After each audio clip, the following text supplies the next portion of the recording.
ಗಂಗಾವತಿ ನಗರದ ಪಂಪಾನಗರ ರಸ್ತೆಯ ಕೊಟ್ಟೂರೇಶ್ವರ ಕಾಲೇಜು ಹತ್ತಿರ ಆರಂಭವಾಗಿರುವ ನೂತನ ಫಿಜಿಯೋಥೆರಪಿ ಕ್ಲಿನಿಕ್ಗೆ ವಿಧಾನ ಪರಿಷತ್ ಮಾಜಿ ಸದಸ್ಯ ಹೆಚ್ಆರ್ ಶ್ರೀನಾಥ ಅವರು ಬುಧವಾರದಂದು ರಿಬನ್ ಕತ್ತರಿಸುವ ಮೂಲಕ ಚಾಲನೆ ನೀಡಿದರು.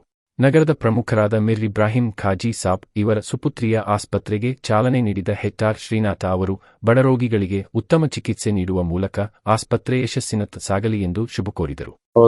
ಖಾಜಿ ಸಾಬ್ ಅವರ ಮಗಳು ಡಾಕ್ಟರ್ ಸೈಯದಾ ತಂಜಿಲಾ ಫಿಜಿಯೋಥೆರಪಿ ಇವತ್ತು ಗಂಗಾವತಿಯಲ್ಲಿ ಪ್ರಾರಂಭ ಮಾಡಿದ್ದು, ಹಾಸ್ಪಿಟಲ್ ಅನ್ನು ಪ್ರಾರಂಭ ಮಾಡಿದ್ದು ಬಹಳ ಮೊದಲನೇ ಫಿಜಿಯೋಥೆರಪಿ ಹಾಸ್ಪಿಟಲ್ ಇದು ಬಹಳ ಗಂಗಾವತಿ ಜನರಿಗೆ ಒಂದು ವರವಾಗಿ ಇವ ಒಂದು ಹಾಸ್ಪಿಟಲ್ ಓಪನ್ ಆಗಿದೆ. ಇದು ಎಲ್ಲರೂ ಉಪಯೋಗ ಮಾಡ್ಕೊಬೇಕು. ಯಾಕಂದ್ರೆ ಇವತ್ತು ಬಹಳ ಮಂದಿ ಗಂಗಾವತಿಯಲ್ಲಿ ವಯಸ್ಸಾಗಿರ್ತಕ್ಕಂಥವ್ರು, ಇವತ್ತು ಆಕ್ಸಿಡೆಂಟ್ ಆಗಿರ್ತಕ್ಕಂಥವ್ರು, ಅವರು ಫಿಜಿಯೋಥೆರಪಿ ಮುಖಾಂತರ ಅವರು ಗುಣಮುಖ ಆಗ್ತಕ್ಕಂಥ ಒಂದು ಇತಿಹಾಸ ಇದೆ. ಇವತ್ತು ಬಹಳಷ್ಟು ಗಂಗಾವತಿ ಜನರು ಹುಬ್ಳಿ, ಬ್ಯಾಂಗ್ಳೂರ್ ಆ ಪ್ರದೇಶದಲ್ಲಿ ಹೋಗಿ ಫಿಜಿಯೋಥೆರಪಿ ಅನ್ನು ಮಾಡ್ಕೊಂತಿದ್ರು.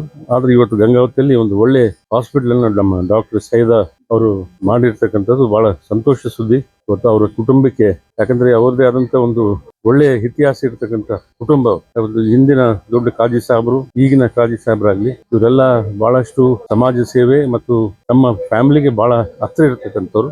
ಅದರಿಂದ ಅವ್ರಿಗೆಲ್ಲ ಅವರಿಗೆ ಯಶಸ್ವಿ ಕೊಡ್ಲಿ ಅಂತೇಳಿ ಆ ದೇವರಲ್ಲಿ ಪ್ರಾರ್ಥನೆ ಮಾಡ್ತಾರೆ. ಈ ಸಂದರ್ಭದಲ್ಲಿ ಖಾಜಿ ಸಾಬ್ ಇವರ ಆಪ್ತಮಿತ್ರ ಕಿಷ್ಕಿಂದ ನ್ಯೂಸ್ ಸಂಪಾದಕ ಸೈಯದ್ ಅಲಿ, ಆದರ್ ಅನ್ಸಾರಿ, ಮಹಾರೂಮ್ ಸಾಹೇಬ್, ಸೈಯದ್ ನಾಜಿಮ್, ಆಯೂಬ್ ಖಾನ್, ಶಬ್ಬೀರ್ ಬರ್ನಿ, ಅನ್ವರ್ ಮಾನಿಯಾರ್, ಶ್ರೀನಾಥ್, ದನಿ ಅಭಿಮಾನಿ ಬಳಗ ಸದಸ್ಯರು ಉಪಸ್ಥಿತರಿದ್ದರು.